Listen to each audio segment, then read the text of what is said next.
اعوذ باللہ من الشیطان الرجیم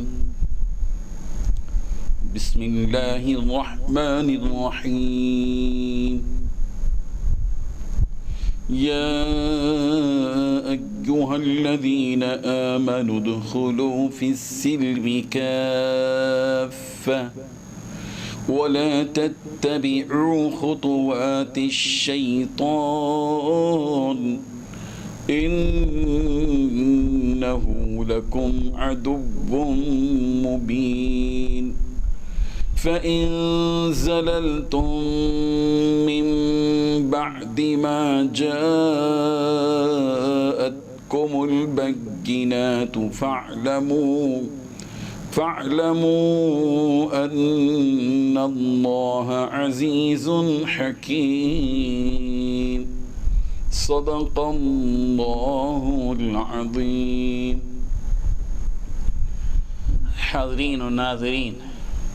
یہ درس نمبر 135 ہے۔ سورہ بقرہ کی 2 آیتیں ہیں جن کی تلاوت کی گئی، آیت نمبر 208 اور 209، 208 اور 209۔ لفظی ترجمہ دیکھیے کہ یا ایہا الذین، اے وہ لوگو، آمنو جو ایمان لائے ہو، ادخلو داخل ہو جاؤ، فی السلم اسلام میں، کافہ پورے کے پورے، ولا تتبعوا اور اتباع نہ کرو، خطوات الشیطان شیطان کے نقش قدم کی، انہو بے شک وہ لکم تمہارے لیے عدو مبین کھلا دشمن ہے، فَإِن زَلَلْتُمْ پس پھر بھی اگر تم لغزش کھا جاؤ، من بعد ما اس بات کے بعد کہ جاءتکم البینات تمہارے پاس کھلی نشانیاں آ چکی ہیں، تو فَاعْلَمُوا پس جان لو کہ ان اللہ کے بے شک اللہ عزیز حکیم غالب ہے، حکمت والا ہے۔ پوری آیت کا ترجمہ دیکھیے کہ اے ایمان والو، اسلام میں پورے پورے داخل ہو جاؤ اور شیطان کے قدموں کے پیچھے نہ چلو، بے شک وہ تمہارا کھلا دشمن ہے۔ سو اگر تم لغزش کھا جاؤ اس کے بعد کہ تمہارے پاس واضح دلیلیں آ چکی ہیں، تو جان لو کہ بلا شبہ اللہ زبردست ہے، حکمت والا ہے۔ اللہ تبارک و تعالیٰ نے اس میں 2 باتیں بتائی ہیں، بلکہ اس کو اگر ہم تھوڑا سا طول دیں تو 3 باتیں بھی سمجھ میں آ سکتی ہیں۔ یوں سمجھیے کہ اللہ تعالیٰ نے اس میں 3 باتوں کو بیان کیا ہے۔ سب سے پہلی بات یہ کہ اللہ تبارک و تعالیٰ نے فرمایا اے ایمان والو، اسلام میں پورے کے پورے داخل ہو جاؤ۔ یہ کیوں بات کہی گئی ہے؟ یہ اصل اس کا ایک پس منظر ہے، بیک گراؤنڈ ہے، وہ یہ کہ صحابہ کرام نے،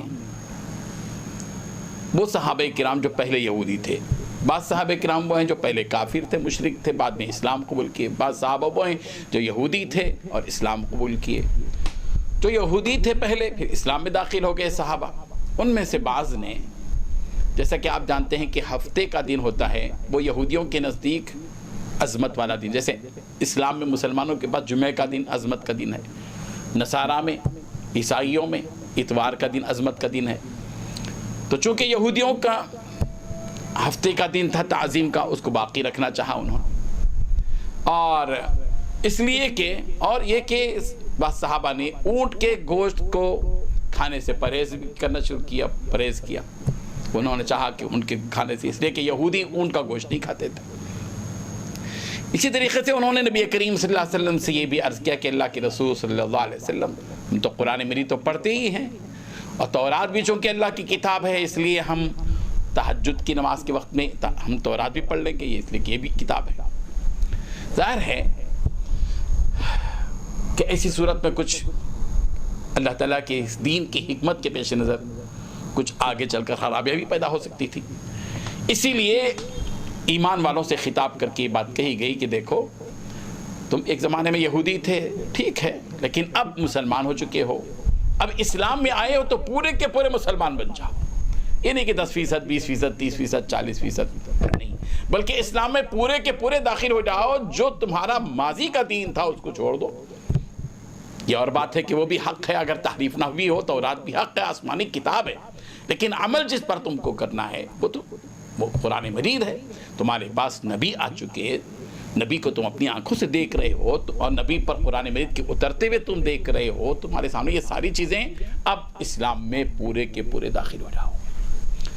عام ایمان والوں سے خطاب کرتے ہوئے جب یہ بات کہی جا رہی تو اس کا یہ بھی مطلب ہے کہ اسلام میں پورے کے پورے داخل ہو جاؤ کا مطلب یہ کہ اسلام کے جتنے احکامات ہیں سب پر عمل کرو، عقائد بھی درست ہوں، عبادات بھی پورے ہوں، اخلاق بھی اچھے ہوں، معاملات بھی بالکل صاف و شفاف ہوں،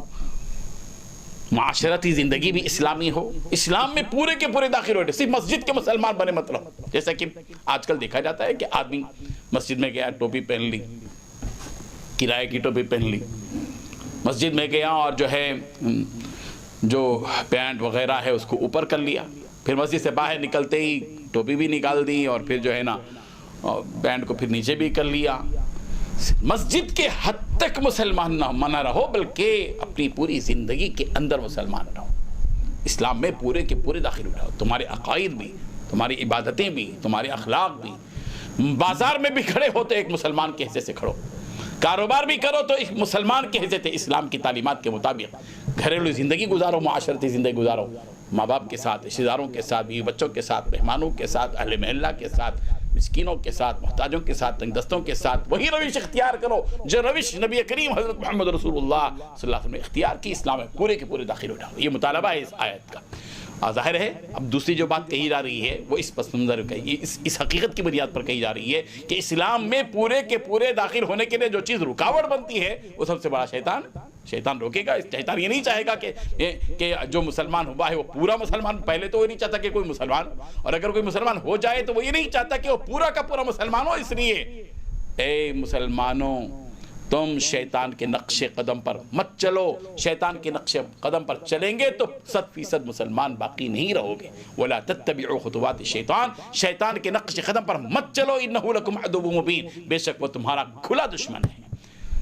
شیطان کے کھلے دشمن ہونے کے سلسلے میں ہم تو تبصرے بھی کرتے ہیں اور شیطان کو برا بھلا بھی کہتے ہیں، لیکن عجیب فلسفہ ہے ہمارا عملی زندگی کے اندر کہ جس کو ہم دشمن سمجھتے ہیں اسی کے نقش قدم پر چلتے ہیں، اسی کو دوست بناتے ہیں عملی زندگی میں۔ یہ بڑے افسوس کی بات ہے۔ آگے اللہ نے فرمایا فَإِن زَلَلْتُمْ، اگر اس کے باوجود بھی اگر تم لغزش کھا جاؤ، تمہارے پاس کھلی نشانیوں کے آ جانے کے باوجود بھی، سنو اللہ تبارک و تعالی عزیز ہے، غالب ہے، حکمت والا ہے، ہاتھ چھوڑ دے گا تم کو، پکڑ بھی سکتا ہے، تمہاری گرفت بھی کر سکتا ہے۔ اللہ تبارک و تعالی اس حقیقت کو سمجھنے کی توفیق عطا فرمائے۔ وآخر دعوانا ان الحمدللہ رب العالمین۔ لا إله إلا الله، لا إله إلا الله۔